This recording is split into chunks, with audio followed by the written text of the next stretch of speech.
अस्सलाम वालेकुम, आप देख रहे हैं PA न्यूज HD और मैं हूं आपके होस्ट सादिया बतूल।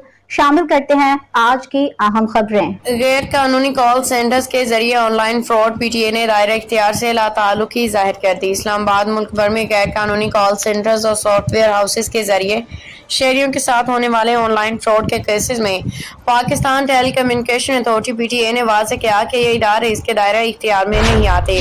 PTA के दस्तावेज़ात के मुताबिक PTA कॉल सेंटर्स और सॉफ्टवेयर हाउसेस के रजिस्ट्रेशन या रेगुलेशन का मजाज नहीं। साइबर क्राइम्स ऑनलाइन फ्रॉड की तहकीकात इसके दायरे इख्तियार में नहीं आती। ये जिम्मेदार federal investigation agency FIO national cyber crime coordination authority की है, जो पीका कानून के तहत कार्रवाई करते हैं।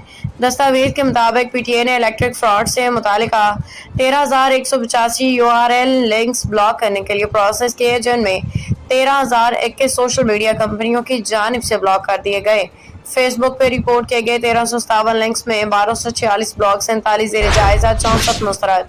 इसी तरह इंस्टाग्राम को रिपोर्ट किए गए 41 में 39 लिंक ब्लॉक हुए हैं, 1 ज़ाहिर जायजा और 1 मुस्तरद हुआ। यूट्यूब पर रिपोर्ट किए गए 122 में से 99 लिंक्स ब्लॉक, 9 ज़ेर जायजा, 15 मुस्तरद के। एक्स साइबर ट्वीट के इलेक्ट्रॉनिक फ्रॉड से मुतालिक 6 लिंक्स रिपोर्ट किए गए हैं, जिनमें से 5 ब्लॉक, 1 ज़ेर जायजा। दीगर सोशल मीडिया प्लेटफॉर्म्स की रिपोर्ट किए गए 11,659 लिंक्स में से 11,632 ब्लॉक किए गए, जिसके साथ PTA के जानिब से रिपोर्ट किए गए लिंक्स की ब्लॉकिंग की मजमूई शरह 98.76% रही।